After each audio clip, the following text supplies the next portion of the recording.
pour ñu jàpp Farba ci dossier boobu la ñu ko mën a jàppee te jàpp Farba bàyyi fi Tahirou loolu mooy àdduna bu tukki ñu jàpp Tahirou jàppaale Farba Tahirou bi mu génnee lan la wax damaa demoon vacances te dëgg la wax na dëgg dafa demoon vacances mais Farba Kassé moo yor téléphone ci prison bi Tahirou mi yoroon na téléphone Lat Diop yor na téléphone pourtant prison am na fa benn salle bu mag boo xam ne lu mat 50 téléphone dafa ne ñu tuddee ko cabine téléphonique ña fa nekk ñi gën a suufee dañ lay woo di la wax seeni doléance waaw comme ki gën a suufee moo mën a génnee téeméer pour woote sakkantuma la ak kilifa gu toll ni Farba Ngom nga naan doon na wootee France ak doon na wootee Espagne ak woote na Maroc ak après foofu la am soxla jaajëf mais yu suufe yu rëpp yooyu nga xam ni foofu la Yacine Fall yóbbu réew mi mais nag alhamdulilah parce que gàcce na sonal la woon procureur bu jubbanti du woon toogaay bi gàcce gi day gën a metti xanaa xamu ne lim ni Farba député la gisuma ci lii dara lu ma koy toppee moo xaw a oyofal tuuti ñaq yi moo tax ñaq yi fer mais bu jëmoon a topp Farba ci li Yacine Fall bëgg àdduna tukki parce que nag justice du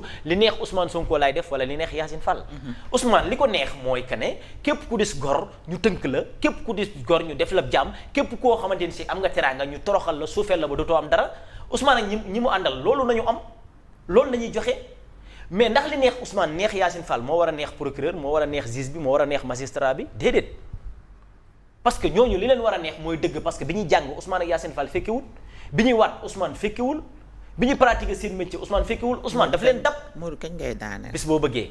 bëgg naa c'est-à-dire ñooñu nag ma daaneel foofu ñooñu nag waxtu woo taxawee ci li ma bëgg man loolu la ñuy def bu boobaa ñoom gàttuñu xel yow yaa gàtt xel mooy li ma wax saa su nekk ma ni waa Pastef Ousmane dongu lañ mën a àndal Ousmane it waa Pastef dongu lañ mën a àndal parce que kiif la 6 ay 9 ñoo bokk bëgg-bëgg.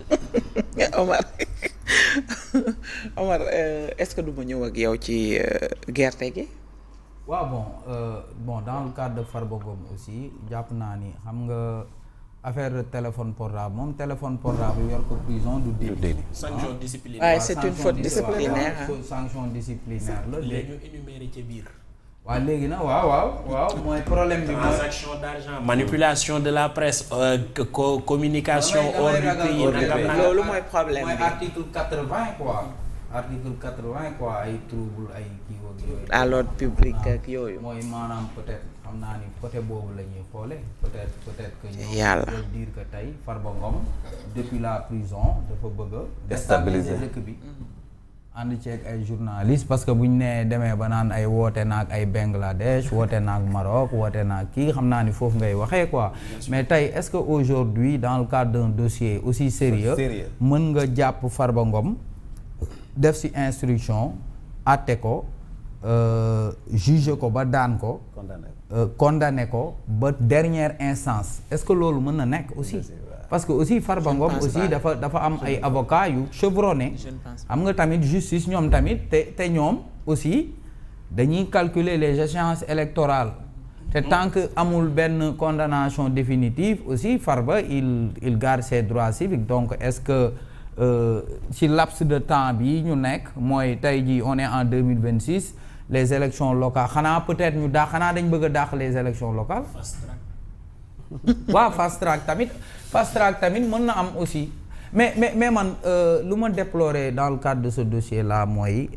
la sortie de Yacine Fall parce que Yacine Fall quand même je pense que Yacine Fall xam nga dama doon dégg Mamadou Ibra Kane le président du CEDEPS ne on doon wax par rapport au ministre de la communication ne c'est le ministre de la communication le plus nul de l'histoire du Sénégal mais Yacine Fall aussi il faut dire que c'est le ministre de la justice wala la ministre de la justice la plus nulle de l'histoire du Sénégal na ma ko jéggal nag quoi Amadou Fall ndax wajaxal saxirana yu axirul kabir wajal kabirana yu xinu li saxe na ma ko jéggal ngir loolu mais quand même tey boo dégloo Yacine Fall tu as honte quoi en tant que sénégalais da nga yab justice bi rek bu doon dañuy saytu pour ñu nommer la dañuy xool fi nga njëkkoon nekk résultat yi nga fa def ndax c'est performant pour ñu jox la lu ko ëpp duñu ko jox ministre de la justice parce que par rapport à la diplomatie li jaaxum yi gën a rëy ci diplomatie bu Sénégal ci magistère am la amee waaw mais ne serait-ce que en tant que un ministre des citoyen Affaires taxaw étrangères. dugg ci biir avion fekk fa ancien président de la République di ko attaqué ko wax ko ay wax yow nga dépêché wu pour défendre ce citoyen là ci ki nga xamante ni si il a exercé les hautes fonctions du Sénégal nga taxaw di tenir certains discours ci par rapport à la diplomatie sénégalaise nga gis yu bari yëm fa indi tey bi ñu jëlee un homme du milieu bi ñu ko indee yàggul dara on a constaté une grande amélioration de notre diplomatie et kooku tey lorsqu'il était parti à l'Assemblée nationale diplomate qu'il est ñi ko jiite woon te nekkoon ci régime bële te tey jii doon ay opposants daf leen féliciter muy Aïssata Tall Sall ak Amadou Ba parce que lui il n'est pas politique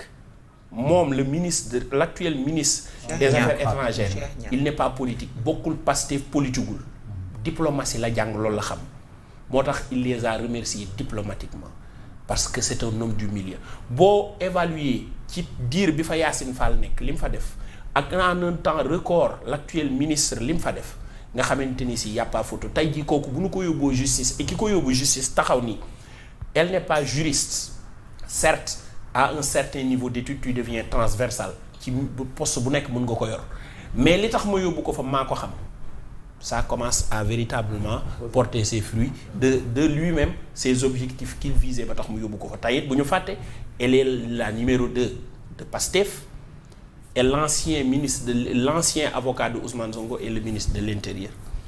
waaw mais xam nga wax yëpp wala. waaw bon tu veux qu'on parle de la campagne agricole quoi. wax su dofee. nopp yi koy dégg war a wér. parce que dem xam nga aussi au-delà de ça c'est grave li mu wax surtout ça l'aspect sanitaire. comment des médecins chevronnés. attestés reconnus connus wax Yacine Fall taxaw ne Farba li mu wax nii yëpp ku feebar mënu ko li mu def yëpp ku feebar mënu koo da. doy na waar ça veut dire que il remet même en cause li nga xamante ni mooy. mais problème bi sax mooy tamit wax dañ koy wormaal. Yacine Fall lan lay waxee di wax ay film pour film porno war na Yacine Fall war na toog tey jii nii Sénégal njaay yëpp di ko déglu. ak nopp yi koy déglu yoo xam nga man sama nopp yi sax garaaw quoi man àdduna yëpp di la déglu. xëy na lu mu yàgg mais am na loo xam ne nii waroo ko wax. te man ce qui me dérange aussi mooy Yacine Fall elle ne peut même pas aligner une deux phrases quoi correctes quoi. loolu tamit problème la moom aussi tamit. loolu tamit ça pose problème. moo tax porte-parole était tellement gêné que. waaw loolu tamit ça pose problème. ak tamit porte-parole moo tax elle était tellement gênée. lan la fay def c'est-à-dire yéen la forme xooloo leen ko. on l'a regardé. porte-parole gouvernement bi lan la fay def. mais Yacine Fall tamit lan la fay def. Yacine Fall elle n'avait même pas. Yacine Fall ci dossier boo xam ne mais Yacine Fall elle n'avait même pas le droit tey jii. taxaw di wax ci dossier bi. mais loolu kan moo ko wax. mais un crime mais ah. kan moo nekkoon maay sa patron su ma bëggoon nga jàpp. mais loolu ce sont des prérogatives du procureur. su ma leen bàyyee fii ngeen ne nii. du ngeen fi jóg. ça c'est sûr. Il faut dire tout simplement un crime n'est jamais parfait. Voilà. Quand le crime n'est pas parfait manquement yi day bari. est-ce que c'est un crime sax. rapidement est-ce que crime mën nañu ko jàpp. non un crime ci kaw laa ko jëlee de je n'accuse personne suba sax ñu ni Joseph Saliou moom moo wax ni ministre de la justice dafa commettre un crime. je ne parle pas dans ce sens. J'utilise tout simplement cette situation. Tout simplement. ça c'est clair. da nga koy jëlee ci kaw. parce que scénario lu warul woon. c'est que